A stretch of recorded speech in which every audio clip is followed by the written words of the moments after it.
Joining me now is the Federal Minister for Energy and Emissions Reduction, Mr Angus Taylor from Canberra. Thank you for your time, Minister. Budget eve we are now. We already know there's $53 million been allocated for gas market interventions in the budget tomorrow night. Can we expect more in terms of gas or energy more broadly?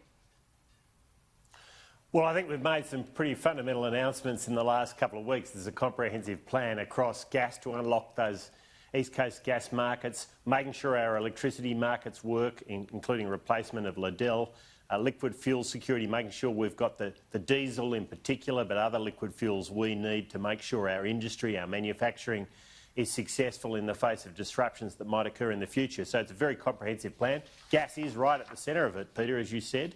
And we know gas is important for manufacturing, not just because it provides energy, but because it's a feedstock to critical industries like fertiliser for agriculture, ammonium nitrate for the mining industry, plastics for PPE equipment. So it is an absolutely crucial feedstock and energy source, and that's why we're very focused on making sure domestic gas in Australia is working for Australians.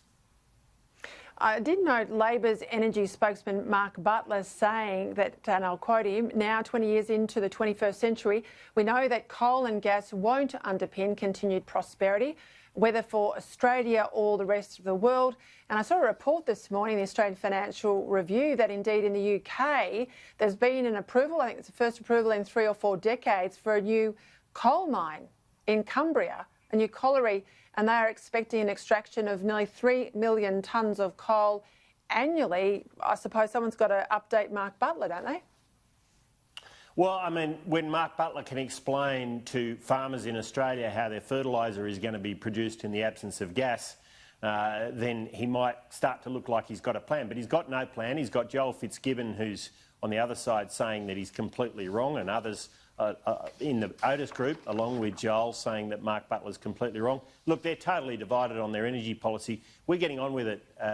And it's critical, Peter, we get this right, because if Australian manufacturing is to be what we want it to be in the coming years, if, as the Prime Minister said, Australia is going to be a place for decades to come where we make things, then we do need an affordable, reliable supply of gas along with electricity, along with liquid fuels. And that's why this has been such an important set of announcements in the lead up to the election. The good news is we're making good progress, but there's much further to go. We know that, and that's why these components of our plan around gas, electricity and liquid fuels are so important.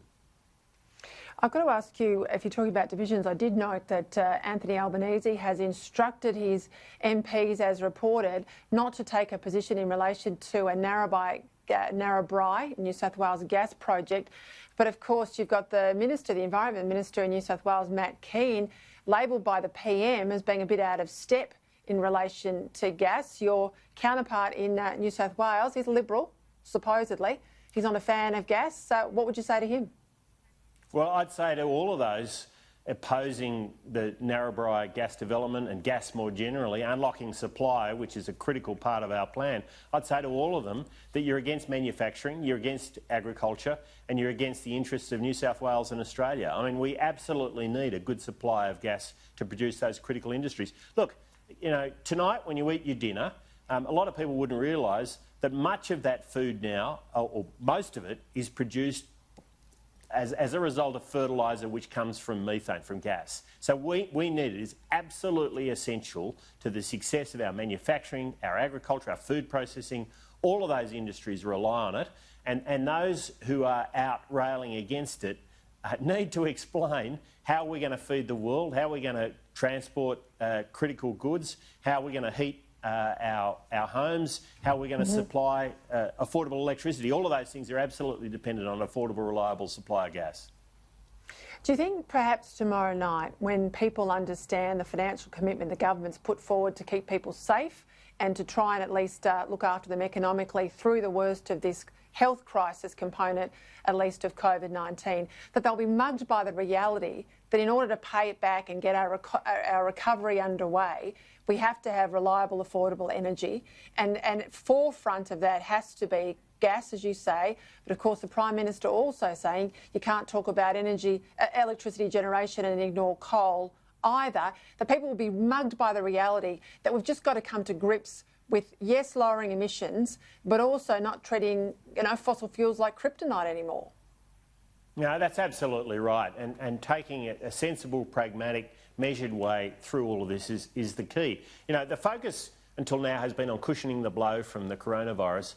From tomorrow night and the lead up to the budget, you've seen a very strong focus on recovery. How are we going to recover?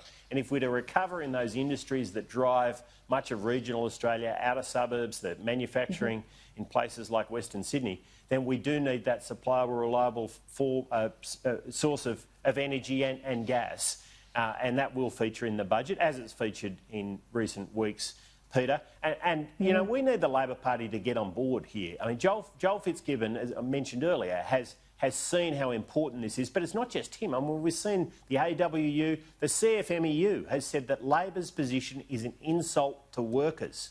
An insult to workers, Peter. So it's time to jump on board here, to get a consensus. We've got a strong sense of direction from the government about where we're going on this. It's time for Labor to jump on board, and the sensible people out there, and there's many out in Middle Australia I know are backing manufacturing, agriculture, transport as critical industries to ensure that we can recover from the virus, we can get the economy back up and running, and we can get ourselves back to a strong economic position, because strong economic growth, as you know, jobs growth, is absolutely central to that. Energy Minister Angus Taylor, thank you for your time. Good luck tomorrow. Thanks for having me, Peter.